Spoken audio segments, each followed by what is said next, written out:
Welcome to the series of Bhagavad Gita chapters. In Chapter 17 of the Bhagavad Gita, titled Shraddhatraya VibhagaYoga, or the Yoga of Threefold Faith, Lord Krishna continues his teachings to Arjuna, focusing on the importance of faith and devotion in spiritual practice. The chapter begins with Arjuna's inquiry about the nature of faith and its manifestations. Krishna explains that faith is innate to each individual and manifests in three predominant ways: sattvic, pure; rajasic, passionate; and tamasic, dark. Krishna elaborates on these types of faith, describing their characteristics and how they influence human actions and attitudes. Sattvic faith is characterized by purity, clarity, and sincerity, leading to virtuous actions performed without attachment to results. Rajasic faith is driven by desires, seeking rewards and recognition, often leading to selfish actions and instability. Tamasic faith, on the other hand, is marked by ignorance and delusion, leading to destructive and harmful behaviors. The chapter emphasizes the importance of aligning one's actions with the type of faith one possesses. Krishna discusses various aspects of worship and offerings, categorizing them according to the predominant guna, quality of faith. He explains that offerings made with purity, faith, and without expectation of reward are considered sattvic and lead to spiritual elevation and inner purification. Krishna also explains the significance of austerity, tapas, which includes disciplines of the body, speech, and mind undertaken for spiritual growth. He describes different forms of tapas suited to individuals based on their temperament and level of spiritual maturity. Charity, dana, given without expectation of return and with respect, is also highlighted as a virtuous act that purifies the mind and benefits both the giver and the receiver. The chapter further discusses the importance of chanting the divine names, japa, as a potent spiritual practice accessible to all. Krishna asserts that the repetition of sacred mantras, done with devotion and focus, purifies the mind and brings one closer to the divine. He stresses that any sincere offering made with faith and devotion, whether it is food, austerity, charity, or chanting, contributes to spiritual evolution and ultimately leads to liberation. Chapter 17, verse 1, Arjuna asks Krishna about the essence of faith. Krishna responds by categorizing faith into three types: sattvic, rajasic, and tamasic, based on their qualities and effects on actions. He explains that each type of faith shapes one's beliefs and behavior, influencing the path of spiritual growth and the nature of offerings made in worship. This sets the stage for deeper exploration into the significance of faith in spiritual practice. Chapter 17, verse 2, Lord Krishna elaborates on sattvic faith, describing it as arising from a pure mind and leading to righteous actions performed without attachment. He explains that such faith is characterized by clarity, sincerity, and a deep understanding of spiritual principles. Actions rooted in sattvic faith are selfless and contribute to inner purity and spiritual growth, aligning with the divine principles of dharma and righteousness. Chapter 17, verse 3, Krishna discusses rajasic faith, which is driven by desires and seeks personal gain and recognition. He explains that actions arising from rajasic faith are performed with effort and attachment to results, often driven by ego and ambition. Such faith lacks purity and clarity, leading to instability and imbalance in one's spiritual journey. Krishna highlights the importance of understanding these qualities to discern the true nature and consequences of one's actions. Chapter 17, verse 4, Lord Krishna describes tamasic faith as arising from ignorance and delusion. Actions stemming from tamasic faith are performed without regard for consequences, lacking discernment and wisdom. Such faith leads to harmful and destructive behaviors, motivated by darkness and confusion. Krishna emphasizes the need to transcend tamasic tendencies through self-awareness and spiritual knowledge, recognizing the detrimental effects of ignorance on one's path towards spiritual evolution and inner purity. Chapter 17, verse 5, Lord Krishna elaborates on the types of offerings, yajna, corresponding to each type of faith. Sattvic offerings are made with purity, faith, and without expectation of reward, benefiting both the giver and the receiver. Rajasic offerings are made for personal gain, seeking recognition and material rewards. Tamasic offerings lack sincerity and are made without proper rituals or respect, leading to negative consequences and spiritual decline. Chapter 17, verse 6, Lord Krishna explains austerity, tapas, in relation to the three types of faith. Sattvic tapas involves disciplined actions performed with a pure mind and self-control, aimed at spiritual growth and purification. Rajasic tapas is driven by ego and desires, performed with ostentation and for personal gain. Tamasic tapas is undertaken without proper understanding or respect, often leading to suffering and confusion. Krishna emphasizes the importance of tapas aligned with sattvic qualities for true spiritual progress. Chapter 17, verse 7, Lord Krishna describes charity, dana, according to the three types of faith. Sattvic charity is given with a pure heart, to worthy recipients, and without expectation of return, benefiting both giver and receiver spiritually. Rajasic charity is given grudgingly or with expectations of recognition, seeking personal gain or status. Tamasic charity is given at inappropriate times, places, and to unworthy recipients, without respect or understanding, leading to negative consequences and spiritual decline. Chapter 17, verse 8, Lord Krishna discusses the importance of chanting the holy names, japa, in spiritual practice. He explains that the repetition of sacred mantras should be performed with faith, devotion, and concentration.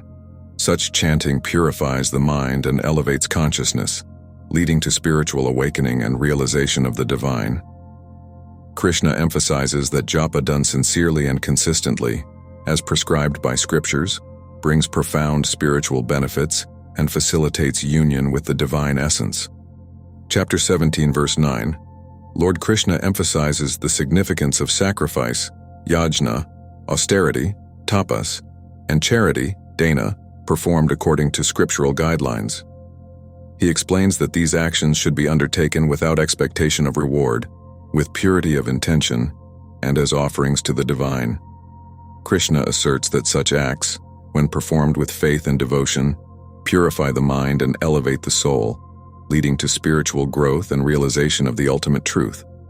Chapter 17, verse 10, Lord Krishna describes the importance of offering food, annam, to nourish and sustain life. He explains that food should be pure, wholesome, and prepared with a sense of duty and devotion. Sattvic food promotes longevity, strength, health, and enhances spiritual well-being.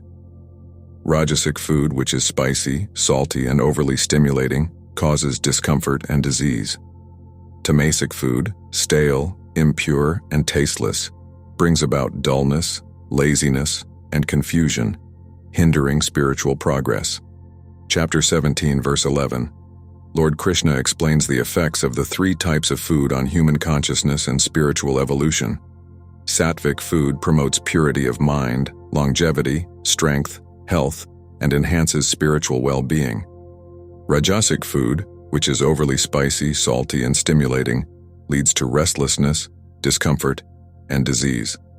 Tamasic food, stale, impure, and tasteless, induces laziness, dullness, and confusion, hindering spiritual growth and mental clarity.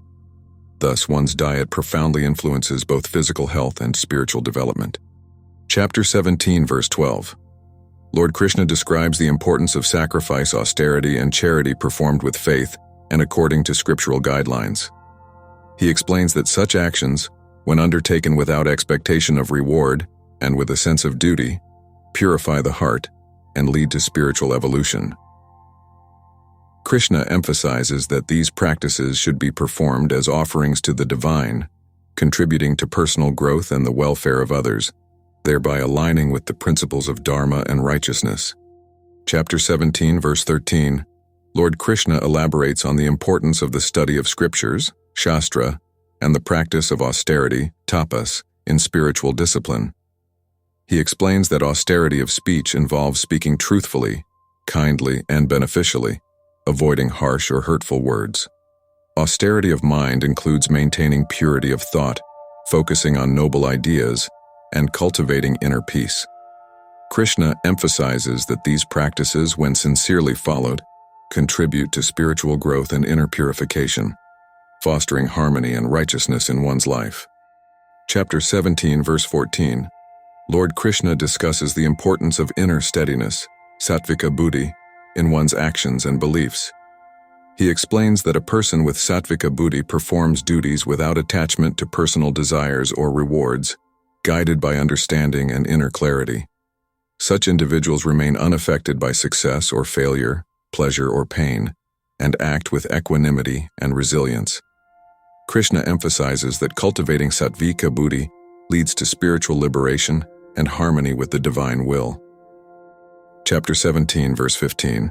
Lord Krishna describes the threefold division of faith, shraddha, based on individual temperament and qualities. He explains that individuals are naturally inclined towards sattvic, rajasic, or tamasic faith, influencing their beliefs, actions, and spiritual progress. Krishna advises understanding one's dominant faith type and cultivating sattvic qualities through righteous actions, purity of heart, and devotion to the divine. This self-awareness and alignment with sattvic principles lead to spiritual growth, clarity, and eventual liberation from worldly attachments. Chapter 17, verse 16. Lord Krishna discusses the importance of adherence to scriptural teachings, shastra, in one's actions and practices. He emphasizes that actions performed without scriptural authority, whimsically and devoid of faith, are considered devoid of goodness, asad. Such actions lack stability, purity, and spiritual merit, leading to confusion and detrimental outcomes. Krishna underscores the significance of aligning actions with scriptural guidelines and performing them with faith and devotion for spiritual upliftment and inner harmony. Chapter 17, verse 17. Lord Krishna explains that actions undertaken as offerings, austerity, or charity without faith are considered impermanent and lacking in spiritual value. Such actions, devoid of faith, do not yield the desired results and fail to bring inner purification or spiritual growth. Krishna emphasizes that faith is essential in all spiritual endeavors, as it infuses actions with sincerity, dedication, and alignment with divine principles, ensuring their efficacy and transformative power. Chapter 17, verse 18. Lord Krishna discusses the importance of austerity of mind, manasatapa, emphasizing that controlling one's thoughts and desires leads to inner purity and spiritual progress. He explains that those who engage in mental austerity focus their minds on noble ideals, avoiding negativity and distractions. Krishna highlights that such inner discipline, practiced with dedication and mindfulness, purifies consciousness and prepares the mind for deeper spiritual experiences and realization of the divine essence. Chapter 17, verse 19. Lord Krishna explains the significance of offering, yajna, performed with devotion and without expectation of reward. He emphasizes that offerings made with purity, faith, and sincerity, according to scriptural guidelines, are considered sattvic. Such offerings benefit both the giver and the receiver spiritually, fostering harmony and righteousness. Krishna underscores the importance of aligning actions with divine principles, ensuring they contribute positively to personal growth and spiritual evolution, leading to inner purification and eventual liberation. Chapter 17, verse 20. Lord Krishna describes charity, dana, performed without expectation of return and with respect, as sattvic. He explains that such acts of giving are made to worthy recipients at the right place and time, with a pure intention to benefit others.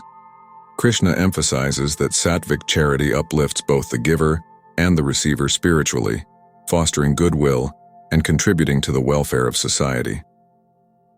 Chapter 17, verse 21. Lord Krishna discusses the importance of chanting the sacred syllable as an expression of the supreme reality. He explains that those who undertake this practice with faith, devotion, and understanding of its spiritual significance achieve spiritual perfection. Krishna emphasizes that the repetition of purifies the consciousness, elevates the mind, and facilitates union with the divine essence, leading to profound spiritual realization and liberation. Chapter 17, verse 22. Lord Krishna explains that those who faithfully perform sacrifices, austerity, and charity without desiring fruitive results attain the supreme spiritual state. He clarifies that actions performed without faith are considered impermanent and devoid of spiritual merit. Krishna underscores the necessity of aligning actions with scriptural principles and performing them with sincerity and devotion to attain lasting spiritual fulfillment and inner purity, ultimately leading to liberation from worldly bondage. Chapter 17, verse 23, Lord Krishna declares that acts of sacrifice, austerity, and charity performed without adherence to scriptural guidelines, devoid of faith, are considered non-eternal, lacking in spiritual merit. He emphasizes that such actions do not lead to spiritual evolution or inner purification. Krishna advises adhering to the teachings of the scriptures, performing actions with faith and dedication to attain lasting spiritual benefits and harmonious integration with divine principles, ensuring spiritual growth and fulfillment. Chapter 17, verse 24. Lord Krishna explains that the offerings of sacrifice, austerity, and charity should be performed as a duty, without desire for reward, in accordance with scriptural guidelines. He emphasizes that such actions, when done with purity of intention and devotion, purify the mind and elevate consciousness. Krishna underscores the importance of aligning one's actions with divine principles and performing them selflessly, recognizing them as offerings to the Supreme for spiritual upliftment and inner fulfillment. Chapter 17, verse 25. Lord Krishna describes the types of food preferred by individuals based on their dominant qualities of faith. Sattvic food, which is fresh, nourishing, and promotes longevity, clarity, and vitality, is preferred by those with a pure and balanced nature. Rajasic food, which is spicy, salty, and causes discomfort, is favored by those driven by desires and passion. Tamasic food, stale, impure, and tasteless, is consumed by individuals lacking awareness and discernment, leading to dullness and inertia. Chapter 17, verse 26, Lord Krishna discusses the importance of adhering to one's natural duties, svadharma, and not disturbing the minds of others. He explains that performing one's prescribed duties with dedication, without envy or disturbance, leads to spiritual progress and inner peace. Krishna emphasizes that respecting the duties and beliefs of others, without imposing one's own, fosters harmony and mutual respect in society, contributing to collective well-being and spiritual growth. Chapter 17, verse 27, Lord Krishna advises that offerings, austerity, and charity performed without faith are deemed asat, lacking in spiritual merit and impermanent. He emphasizes that actions should be undertaken with sincerity, devotion, and adherence to scriptural guidelines to yield spiritual benefits. Krishna underscores the importance of cultivating faith in all spiritual practices, ensuring that they are performed as offerings to the divine, thereby promoting spiritual growth, inner purity, and alignment with higher principles. Chapter 17, verse 28.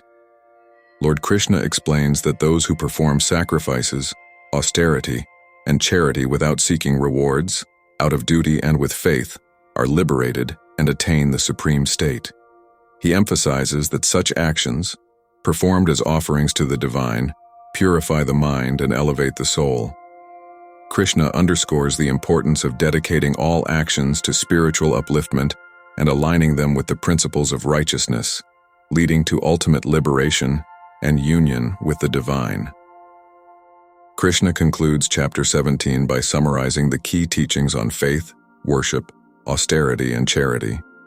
He encourages Arjuna to contemplate these teachings deeply and integrate them into his life. The chapter serves as a comprehensive guide to understanding the role of faith in spiritual practice, emphasizing the importance of purity, sincerity, and selflessness in all actions performed in devotion to the divine. In essence, Bhagavad Gita. Chapter 17 provides profound insights into the diversity of human faith and the transformative power of aligning one's actions with spiritual principles. It offers practical guidance on how to cultivate faith, perform selfless actions, and attain spiritual fulfillment through devotion and service to the divine. Thank you for watching my video. Please like and subscribe my channel for more videos.